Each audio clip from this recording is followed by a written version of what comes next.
Chapter 6 solo labelling. आज मृत शिकारियों में से एक मिस्टर पार्क था, जो मिस्टर किम का निजी मित्र था। दोहरी कालकोठरी की खोज का निर्णय सभी को शामिल करते हुए मतदान के साथ किया गया था, लेकिन किम ने अपने अधिकांश तर्क खो देने के बाद पहले ही उस स्मृति को अपने दिमाग से मिटा दिया था। मिस्टर सॉन्ग ने किम से बात की। मैं अपनी इच्छा से चलना चाहूंगा, तो क्या आप तलवार हटा सकते हैं? बेशक, किम ने तुरंत इनकार कर दिया। मैं तुम पर कैसे भरोसा कर सकता हूँ, बुरे आदमी। समय बर्बाद करना बंद करो और पहले से ही आगे बढ़ना शुरू करो। सॉन्ग ने गहरी सांस लेते हुए धीरे से आह भरी और वेदी की ओर चल दिया। किम ने वृद्ध व्यक्ति की पीठ पर अपनी तलवार तान दी और उसके बाद आगे बढ़ गया। दो व्यक्तियों को दूर जाते देख जिनवू ने अपना निचला होंठ काटा। यह मिस्टर सॉन्ग की गलती नहीं है। समूह के आधे से अधिक लोग इसे एक साथ करने पर सहमत हुए। उन्होंने सोचा, सिर्फ इसलिए कि चीजें खराब हो गई थीं। हर चीज के लिए सॉन्ग को दोषी ठहराना बहुत कायरतापूर्ण था। लेकिन मैं क्या कर सकता हूं? दुर्भाग्य से जिनवू के पास किम को यहां रोकने के लिए पर्याप्त ताकत नहीं थी। किम रैंक डी में सर्वश्रेष्ठ में से एक माना जाता है और सियोंग जिनवू आसानी से रैंक ई में सबसे खराब। उनकी ताकत में अंतर उसके देखने के लिए बहुत स्पष्ट था। इतना ही नहीं, जिनवू को अपना एक पैर भी खोना पड़ा था। यदि उसने किम का सामना करने की कोशिश की जैसा कि वह अभी कर रहा है, तो एक मौका था कि वह और यहां तक कि जू हुई, जो पूरी तरह से उसे ठीक करने पर ध्यान केंद्रित कर रहे थे, आपदा का सामना कर सकते थे। यह मत करो। जिनवू ने अपनी आंखें बंद कर लीं। उसे अपनी शक्तिहीनता से इतनी नफरत कभी नहीं हुई जितनी आज हो रही है। इस बीच सॉन्ग ऊंची वेदी पर चढ़ गया। उसके ऐसा करते ही अचानक वेदी की बाहरी परिधि के पास एक लाल लौ जल उठी। सभी ने घबराकर अपनी लार निगल ली और सामने आ रही स्थिति को ध्यान से देखा। हालांकि और कुछ नहीं हुआ, बस एक ही लौ जीवन में आई और वह यही थी। उन्होंने कुछ देर तक इंतजार किया लेकिन कोई बदलाव नजर नहीं आया। इस स्थिति से सिर्फ किम ही नहीं बल्कि बाकी सभी लोग घबरा गए। किम ने तुरंत अपना सिर घुमाया और जिनवू से बात की। यहाँ देखो मिस्टर सेओंग, यही नहीं था क्या? जिनवू ने भी सिर हिलाया। उसने भी सोचा था कि एक बार बलिदान के लिए चुना गया व्यक्ति वेदी पर चढ़ जाएगा तो अपनी धर्मपरायणता साबित करने का तीसरा नियम पूरा हो जाएगा। ये बलि चढ़ाने के बारे में नहीं है। यदि हाँ, तो यह आवश्यक रूप से बुरी खबर नहीं थी। यदि कानून बलिदानों के बारे में नहीं था, तो इसका मतलब था कि मिस्टर सॉन्ग अभी भी बचा सकता था। जिनवू की अभिव्यक्ति कुछ हद तक उज्ज्वल हो गई। जब उसने खड़े होने की कोशिश की तो उसे बाल्टी भर पसीना आया और पास के दो शिकारियों ने तुरंत उसकी सहायता की। कृपया मुझे वेदी के करीब ले जाएं ताकि मैं इसका अध्ययन कर सकूं। मिस्टर जिनवू, आपकी चोटें गंभीर हैं। जूहुई भी जिनवू के पीछे पीछे चलने के लिए अपनी जगह से उठी। अपनी जादुई ऊर्जा को बहुत अधिक खर्च करने के बाद उसका रंग पीला पड़ गया था। लेकिन क्योंकि उसने बहुत कड़ी मेहनत की थी, जिनवू का खून बहना अस्थायी रूप से रुक गया था और उसे महसूस होने वाला दर्द बमुश्किल ध्यान देने योग्य डिग्री तक कम हो गया था। मुझे जल्दी करना होगा। जूहुई की वर्तमान स्थिति, किम का उबलता गुस्सा, सॉन्ग की चोटें और भयभीत शिकारी, उसके पास यहाँ ज्यादा समय नहीं था। जिनवू अंततः अन्य शिकारियों की मदद से वेदी पर पहुंच गया। चलो वेदी पर चढ़ें। दोनों शिकारी उसके बयान से घबरा गए, लेकिन उन्होंने जिनवू पर भरोसा किया और आगे बढ़ गए। फिर 3 और लपटें जल उठीं। तुरंत जिनवू की आंखें चमक उठीं। ये वेदी पर मौजूद लोगों की संख्या के समान है। मिस्टर सॉन्ग और जिनवू, साथ ही 2 अन्य जिन्होंने युवाओं की मदद की, वास्तव में वेदी पर खड़े लोगों की संख्या के बराबर आग की लपटें जल उठीं। और ऐसा लग रहा था मानो ये 4 लपटें वेदी के बाहर एक घेरा बना रही हों। अगर मैं आग की लपटों के बीच की जगह को ध्यान में रखूं, तो 2 और लपटें चक्कर पूरा कर लेंगी। ऐसा लग रहा था कि शेष सभी लोगों को किसी भी चीज की शुरुआत करने के लिए वेदी पर चढ़ना होगा। जिनवू ने सॉन्ग से पूछने के लिए अपना सिर घुमाया। अगर हम यहाँ इंतजार करते हैं, तो क्या आपको लगता है कि अन्य शिकारी हमें बचाने आएंगे? सॉन्ग ने अपना सिर हिलाया। आज गेट खुलने का 7वां दिन है। मदद पहुंचने से पहले ये चीजें आगे बढ़ना शुरू हो जाएंगी। क्योंकि यह गेट रैंक डी है, मैं देख रहा हूं कि इसे बहुत लंबे समय तक अकेला छोड़ दिया गया है। ठीक है, एसोसिएशन इसी तरह काम करती है ना? 7वें दिन के बाद एक गेट पूरी तरह से खुल जाएगा। छापे का वास्तविक अर्थ कालकोठरी के मालिक राक्षस को मारना था और ऐसा होने से पहले गेट को बंद करना था। ऐसा न करने पर कालकोठरी में फंसे राक्षसों को कालकोठरी से मुक्त कर दिया जाएगा और वे बाहरी दुनिया में घूमने में सक्षम होंगे। जिनवू ने उसके पीछे देखा। विशाल देव प्रतिमा अभी भी अपने सिंहासन से एक दबंग, अहंकारी अभिव्यक्ति के साथ उन्हें देख रही थी।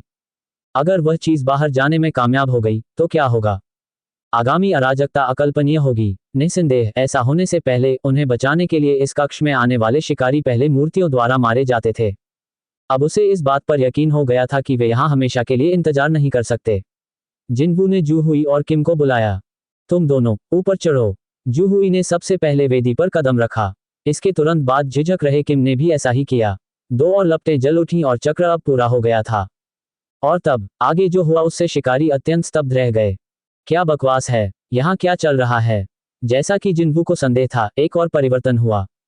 वह आ रहा है। वेदी के सबसे बाहरी किनारे से छोटी नीली लपटें ऊपर की ओर तैरने लगीं और अपना एक घेरा भी बनाने लगीं।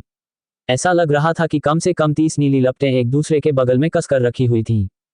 34, 35, 36। जैसे ही नीली लपटों ने घेरा पूरा किया, जिन्वू ने तुरंत उन सभी को गिना और उसे एहसास हुआ कि उनमें से 36 थे।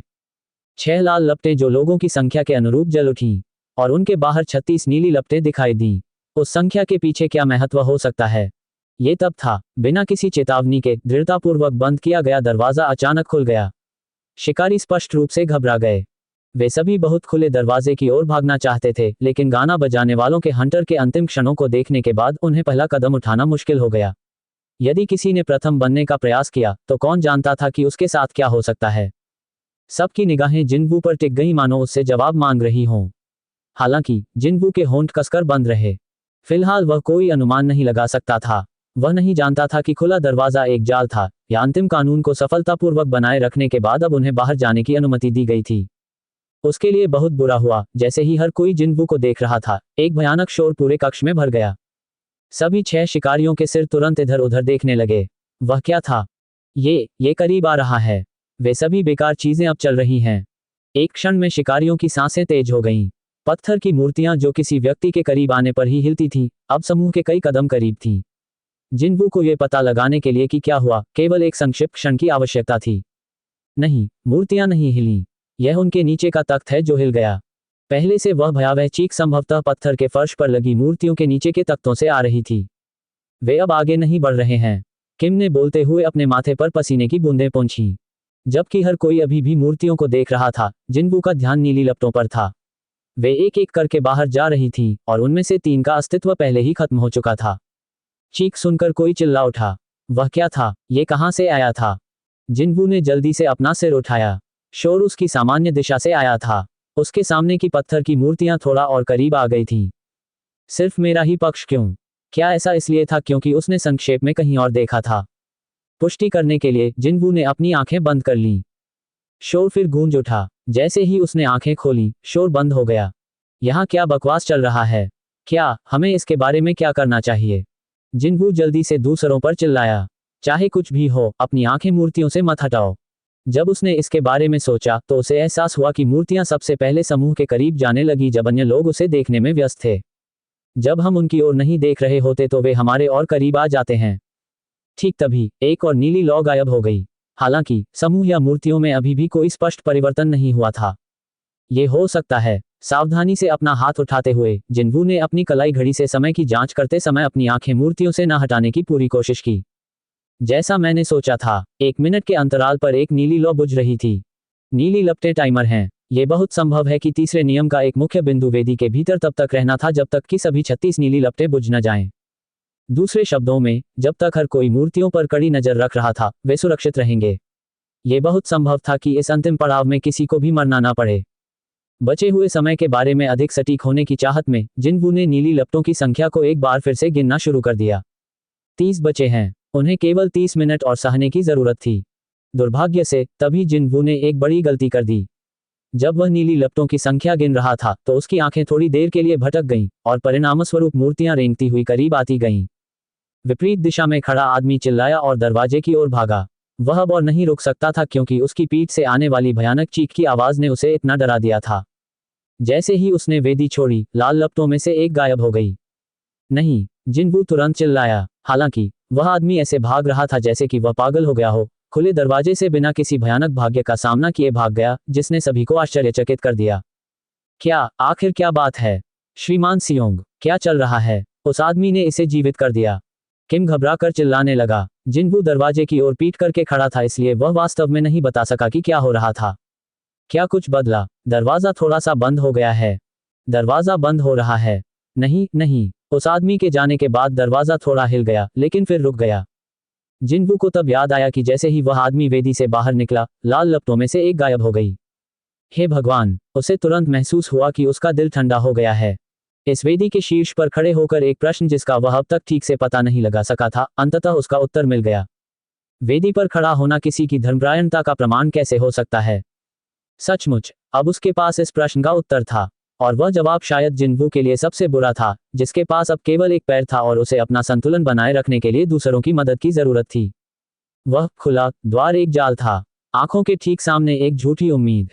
यदि लोग खुले दरवाजे को देखते और उसी समय वेदी से उतर जाते तो लाल लपटें बुझ जाती और दरवाजा फिर से बंद हो जाता, और फिर खून की बारिश और चीखों का भोज अनिवार्य रूप से आगे आएगा। दूसरी ओर वेदी लौकिक वादा की गई भूमि थी। यदि प्रत्येक व्यक्ति ने टाइमर समाप्त होने तक अपनी स्थिति में वही किया जो उन्हें करना था, तो उनके जीवित रहने की गारंटी होगी। तो ये किसी की आंखों के सामने झूठी आशा या मुक्ति के अनदेखे वादे के बीच था। तीसरा नियम ये देखने के लिए एक परीक्षण था कि क्या कोई व्यक्ति लगातार मौत के खतरे के अधीन रहते हुए मीठे प्रलोभन में पड़े बिना अपनी स्थिति की रक्षा कर सकता है। हालांकि इस स्थिति में मरहम में दो मक्खियां थीं। पहला था जिन्वू। मूल रूप से लोगों का शेष समूह सीधे खुले दरवाजे की ओर भागा होगा, लेकिन जिन्वू को जो कहना था उसे सुनने के लिए वे पहले रुक गए और इससे उन्हें सबसे पहले जाल में फंसने से बचने में मदद मिली। हम वहां भाग्यशाली रहे। वास्तव में यही एकमात्र स्पष्टीकरण होना चाहिए था। ऐसा केवल इसलिए संभव हुआ क्योंकि जिन्वू पहले दो कानूनों को अकेले ही समझने में कामयाब रहा और दूसरों का विश्वास अर्जित किया। दुर्भाग्य से उसके लिए दूसरी मक्खी भी थी, कुछ ऐसा जिसकी उसने कल्पना नहीं की थी। उनके बीच एक भगोड़ा प्रकट हुआ था।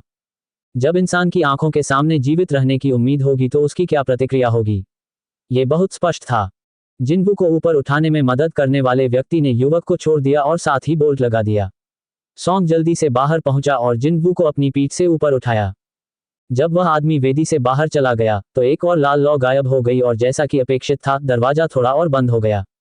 किम ने घबराकर दूसरे भगोड़े की ओर इशारा किया, लेकिन उन्हें छोड़ने वाले पहले व्यक्ति की तरह वह भी सुरक्षित रूप से दरवाजे के पार भाग गया। जिन्वू ने शेष लाल लपटों की संख्या की पुष्टि की और चिल्लाया, हमें हिलना नहीं चाहिए, इससे अधिक तो अंत हो जाएगा।